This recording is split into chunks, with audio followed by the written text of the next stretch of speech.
Hey, this is Brett here again, and I'm here shooting a gun that I carry a lot and shoot very, very rarely.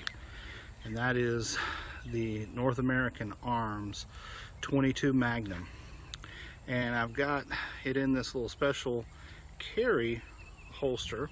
What you do is you open this up like this, and you've got a little spur trigger 22 Magnum right here, and this gun has its design origins somewhere in the mid 1800s, but it's been modernized.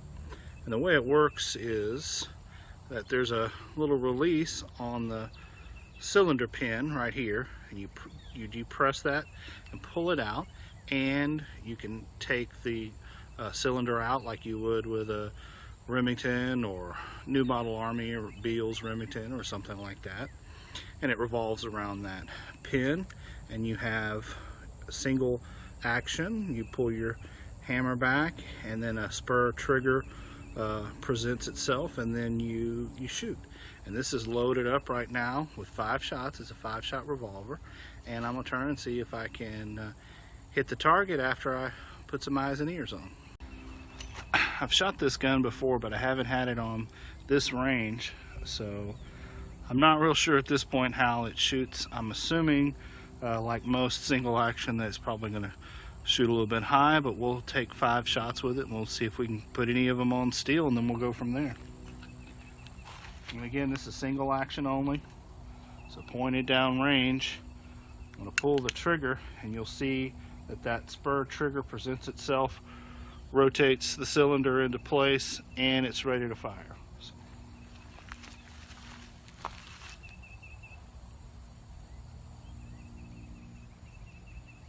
If we hit, try that again.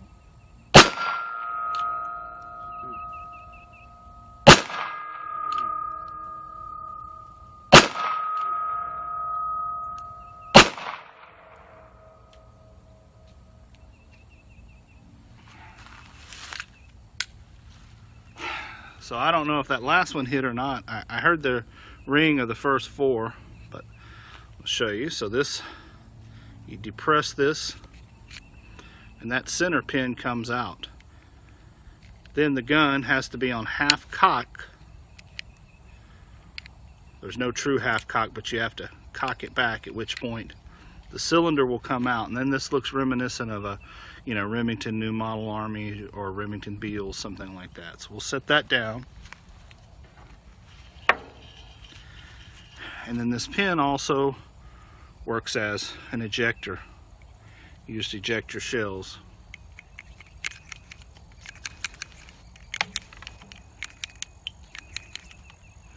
And now we're ready to load it up again and shoot it again. So I'm using some CCI hollow point 22 Magnum. Okay, so I've got 5 loaded up, and I'll show you something else. Like a lot of 19th century revolvers, the early revolvers, it actually has safety slots.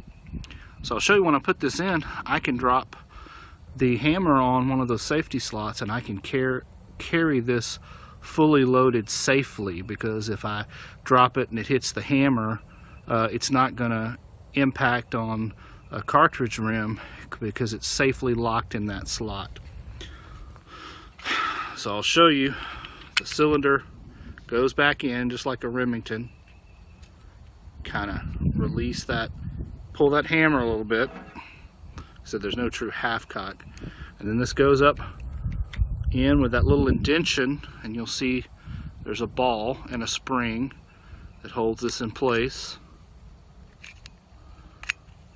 And there you go.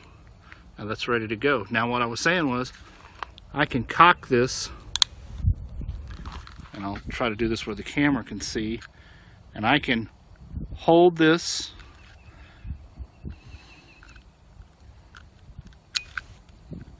and I can set this down in one of those center grooves. It's not real easy to do off camera, but now that is in that center groove, and that will not move. You can rotate this, it's not going to go, and that hammer is not in any contact with the rim of that cartridge because it's in one of those safety grooves. Alright, so now we'll go up there and we can see if we can hit anything else with this thing. Remember, single action only. I missed the bell. I don't think we can hit it.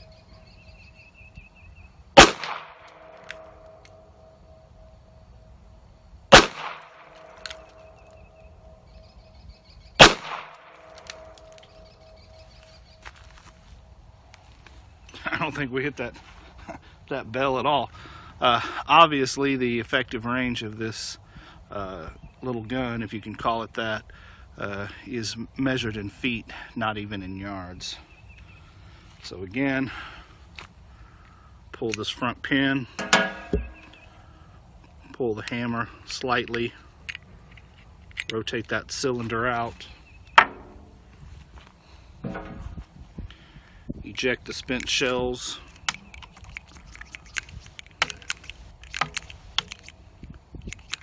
and we'll reload and see if we can shoot a little bit more. Okay, so I've got 5 more loaded up here, and I've repainted that center target with a fresh white coat because I want to try to see where this thing's hitting, not just ring the steel, but actually kind of get an idea of where it's going. So we're loaded back up with 5. I'm going to step up pretty close because I know this thing isn't very good for anything more than about 5 yards or something like that, maybe 4 yards, 3 yards. And then we'll see kind of where we're hitting on that white plate, kind of get an idea where it's going.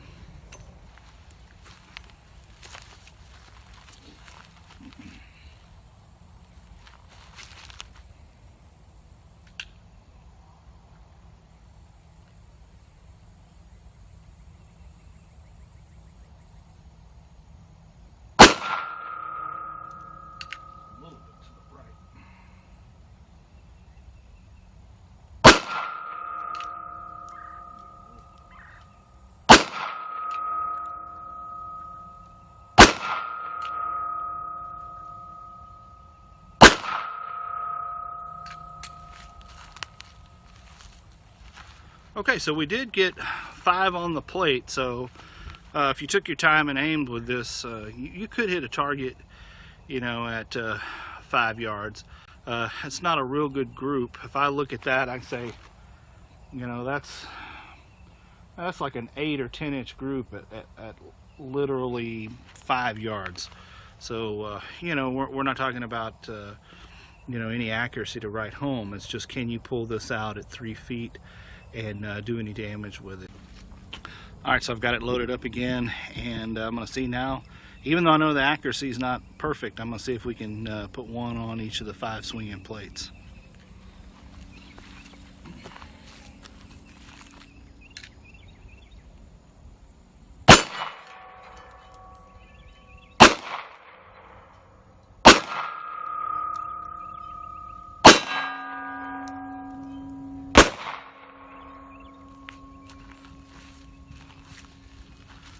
Alright, so I think we got 4 out of 5 there. For that rate of speed with this gun, that's not too bad. 4 out of 5, I can live with that.